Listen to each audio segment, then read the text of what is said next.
40-ാം അധ്യായം.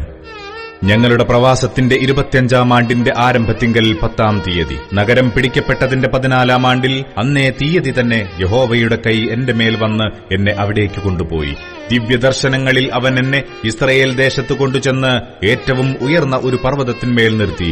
അതിന്മേൽ തെക്കുമാറി ഒരു നഗരത്തിന്റെ രൂപം പോലെ ഒന്ന് കാണുവാനുണ്ടായിരുന്നു.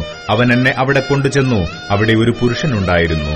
അവൻ കാഴ്ചയ്ക്ക് താമ്രം പോലെയായിരുന്നു. അവന്റെ കയ്യിൽ ഒരു ചണച്ചരടും അളവുദണ്ഡുമുണ്ടായിരുന്നു. അവൻ പടിവാതിക്കൽ നിന്നു.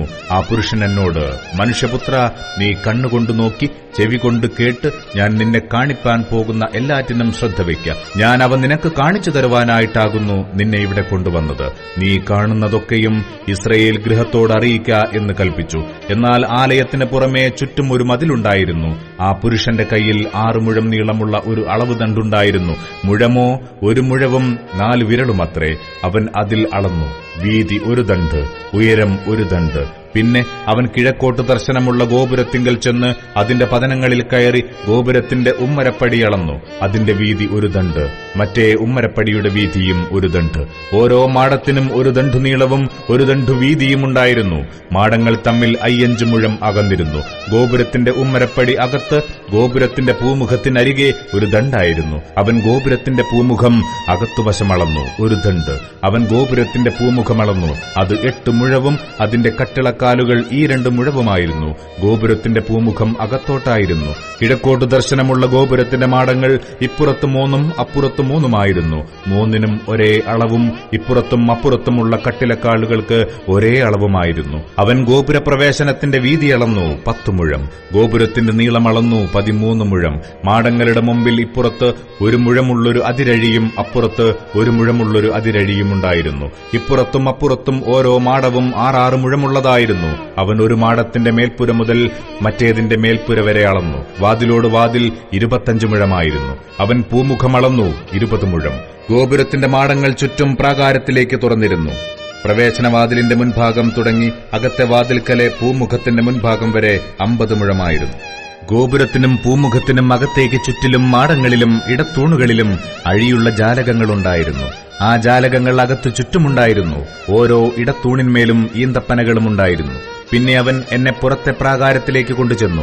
അവിടെ പ്രാകാരത്തിന് ചുറ്റും മണ്ഡപങ്ങളും ഓരോ കൽത്തളവുമുണ്ടായിരുന്നു. കൽത്തളത്തിങ്കൽ 30 മണ്ഡപമുണ്ടായിരുന്നു. കൽത്തളം ഗോപുരങ്ങളുടെ നീളത്തിനൊത്തവണ്ണം ഗോപുരങ്ങളുടെ പാർശ്വത്തിലായിരുന്നു. അത് താഴത്തെ കൽത്തളം. പിന്നെ അവൻ താഴത്തെ ഗോപുരത്തിന്റെ മുൻഭാഗം മുതൽ അകത്തെ പ്രാകാരത്തിന്റെ പുറത്തെ മുൻഭാഗം വരെയുള്ള അകലം അളന്നു. കിഴക്കോട്ടും വടക്കോട്ടും 100 മുഴം വീതമായിരുന്നു. വടക്കോട്ട് ദർശനമുള്ള പുറത്തെ പ്രാകാര ഗോപുരത്തിന്റെ നീളവും വീതിയും അവൻ അളന്നു. അതിന്റെ മാടങ്ങൾ ഇപ്പുറത്ത് 3 അപ്പുറത്ത് 3 അതിന്റെ ഇടത്തൂണുകളും പൂമുഖവും 1-ാമത്തെ ഗോപുരത്തിന്റെ അളവ് പോലെയായിരുന്നു. അതിന്റെ നീളം 50 മുഴവും വീതി 25 മുഴവുമായിരുന്നു. അതിന്റെ ജാലകങ്ങളും പൂമുഖവും ഈന്തപ്പനകളും കിഴക്കോട്ട് ദർശനമുള്ള ഗോപുരത്തിന്റെ അളവ് പോലെയായിരുന്നു. 7 പതനത്താൽ അതിലേക്ക് കയറാം. അതിന്റെ പൂമുഖം അതിന്റെ അകത്തുഭാഗത്തായിരുന്നു. അകത്തെ പ്രാകാരത്തിന് വടക്കോട്ടും കിഴക്കോട്ടുമുള്ള ഗോപുരത്തിന് നേരെ ഒരു ഗോപുരമുണ്ടായിരുന്നു. ഒരു ഗോപുരം മുതൽ മറ്റേ ഗോപുരം വരെ അവൻ അളന്നു 100 മുഴം. പിന്നെ അവൻ എന്നെ തെക്കോട്ട് കൊണ്ടുചെന്നു. തെക്കോട്ട് ഒരു ഗോപുരം. അതിന്റെ ഇടത്തൂണുകളും പൂമുഖവും അവൻ ഈ അളവ് പോലെ തന്നെ അളന്നു. ആ ജാലകങ്ങൾ പോലെ ഇതിനും അതിന്റെ പൂമുഖത്തിനും ചുറ്റും ജാലകങ്ങളുണ്ടായിരുന്നു. നീളം 50 മുഴവും വീതി 25 മുഴവുമായിരുന്നു.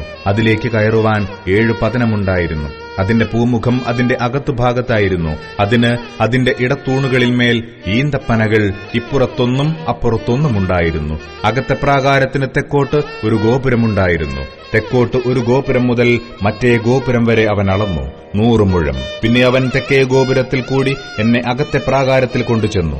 അവൻ തെക്കേ ഗോപുരവും ഈ അളവ് പോലെ തന്നെ അളന്നു. അതിന്റെ മാടങ്ങളും ഇടത്തൂണുകളും പൂമുഖവും ഈ അളവ് പോലെ തന്നെയായിരുന്നു. അതിനും അതിന്റെ പൂമുഖത്തിനും ചുറ്റും ജാലകങ്ങളുണ്ടായിരുന്നു. അത് 50 മുഴം നീളവും 25 മുഴം വീതിയുമുള്ളതായിരുന്നു. പൂമുഖങ്ങൾ ചുറ്റും 25 മുഴം നീളവും 5 മുഴം വീതിയുമുള്ളവയായിരുന്നു. അതിന്റെ പൂമുഖം പുറത്തെ പ്രാകാരത്തിന്റെ നേരെയായിരുന്നു. അതിന്റെ ഇടത്തൂണുകളിന്മേൽ ഈന്തപ്പനകളുണ്ടായിരുന്നു. അതിലേക്ക് കയറുവാൻ 8 പതനമുണ്ടായിരുന്നു. പിന്നെ അവൻ എന്നെ കിഴക്കകത്തെ പ്രാകാരത്തിലേക്ക് കൊണ്ടുചെന്നു. അവൻ ഗോപുരത്തെ ഈ അളവ് പോലെ തന്നെ അളന്നു. അതിന്റെ മാടങ്ങളും ഇടത്തൂണുകളും പൂമുഖവും ഈ അളവ് പോലെ തന്നെയായിരുന്നു. അതിനും അതിന്റെ പൂമുഖത്തിനും ചുറ്റും ജാലകങ്ങളുണ്ടായിരുന്നു. ജാലകങ്ങളുണ്ടായിരുന്നു. അത് 50 മുഴം നീളവും 25 മുഴം വീതിയുമുള്ളതായിരുന്നു. അതിന്റെ പൂമുഖം പുറത്തെ പ്രാകാരത്തിന് നേരെയായിരുന്നു. അതിന്റെ ഇടത്തൂണുകളിന്മേൽ ഇപ്പുറത്തും അപ്പുറത്തും ഈന്തപ്പനകളുണ്ടായിരുന്നു. അതിലേക്ക് കയറുവാൻ 8 പതനമുണ്ടായിരുന്നു. പിന്നെ അവൻ എന്നെ വടക്കേ ഗോപുരത്തിലേക്ക് കൊണ്ടുചെന്ന് ഈ അളവ് പോലെ തന്നെ അതും അളന്നു. അവൻ അതിന്റെ മാടങ്ങളും ഇടത്തൂണുകളും പൂമുഖവും അളന്നു. ചുറ്റും അതിന് ജാലകങ്ങളുണ്ടായിരുന്നു. അതിന്റെ നീളം 50 മുഴവും വീതി 25 മുഴവുമായിരുന്നു. അതിന്റെ പൂമുഖം പുറത്തെ പ്രാകാരത്തിന് നേരെയായിരുന്നു. ഇടത്തൂണുകളിന്മേൽ ഇപ്പുറത്തും അപ്പുറത്തും ഈന്തപ്പനകളുണ്ടായിരുന്നു. അതിലേക്ക് കയറുവാൻ 8 പതനമുണ്ടായിരുന്നു. അവിടെ ഒരു അറയുണ്ടായിരുന്നു. അതിലേക്കുള്ള പ്രവേശനം ഗോപുരത്തിന്റെ പൂമുഖത്തിൽ കൂടിയായിരുന്നു. അവിടെ അവർ ഹോമയാഗം കഴുകും. ഗോപുരത്തിന്റെ പൂമുഖത്ത് ഇപ്പുറത്ത് 2 മേശയും അപ്പുറത്ത് 2 മേശയും ഉണ്ടായിരുന്നു. അവയുടെ മേൽ ഹോമയാഗവും പാപയാഗവും അകൃത്യയാഗവും അറുക്കും.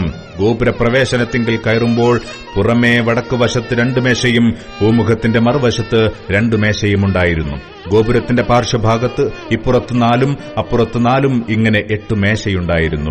അവയുടെ മേൽ അവൻ യാഗങ്ങളെ അറുക്കും. ഹോമയാഗത്തിനുള്ള 4 മേശയും ചെത്തിയ കല്ലുകൊണ്ട് 1.5 മുഴം നീളവും 1.5 മുഴം വീതിയും 1 മുഴം ഉയരവുമായി ഉണ്ടാക്കിയിരുന്നു. അവയുടെ മേൽ അവർ ഹോമയാഗവും ഹനനയാഗവും അറുപ്പാനുള്ള ആയുധങ്ങൾ വയ്ക്കും. അകത്ത് ചുറ്റിലും 4 വിരൽ നീളമുള്ള കൊളുത്തുകൾ തറച്ചിരുന്നു. എന്നാൽ മേശകളുടെ മേൽ നിവേദിത മാംസം വയ്ക്കും. അകത്തെ ഗോപുരത്തിന് പുറത്ത് അകത്തെ പ്രാകാരത്തിൽ തന്നെ 2 മണ്ഡപമുണ്ടായിരുന്നു. ഒന്ന് വടക്കേ ഗോപുരത്തിന്റെ പാർശ്വത്ത് തെക്കോട്ട് ദർശനമായിട്ടുള്ളതായിരുന്നു. മറ്റേത് തെക്കേ ഗോപുരത്തിന്റെ പാർശ്വത്ത് വടക്കോട്ട് ദർശനമുള്ളതായിരുന്നു. അവൻ എന്നോട് കൽപ്പിച്ചത്, തെക്കോട്ട് ദർശനമുള്ള ഈ മണ്ഡപം ആലയത്തിന്റെ വിചാരകരായ പുരോഹിതന്മാർക്കുള്ളത്. വടക്കോട്ട് ദർശനമുള്ള മണ്ഡപം യാഗപീഠത്തിന്റെ വിചാരകരായ പുരോഹിതന്മാർക്കുള്ളത്. ഇവർ യഹോവയ്ക്ക് ശുശ്രൂഷ ചെയ്യേണ്ടതിന് അടുത്തു ചെല്ലുന്ന ലേവ്യരിൽ സാദോക്കിന്റെ പുത്രന്മാരാകുന്നു.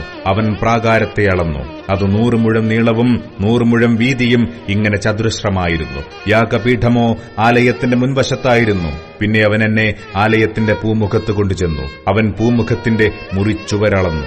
ഇപ്പുറത്തുള്ളത് 5 മുഴം അപ്പുറത്തുള്ളത് 5 മുഴം. മുറിച്ചുവരിന്റെ വീതിയോ ഇപ്പുറത്ത് 3 മുഴവും അപ്പുറത്ത് 3 മുഴവുമായിരുന്നു. പൂമുഖത്തിന്റെ നീളം 20 മുഴം, വീതി 12 മുഴം. അതിലേക്ക് കയറുവാനുള്ള പതനം 10. മുറിച്ചുവരുകൾക്കരികെ ഇപ്പുറത്ത് 1 അപ്പുറത്തൊന്നുമായി തൂണുകളുണ്ടായിരുന്നു.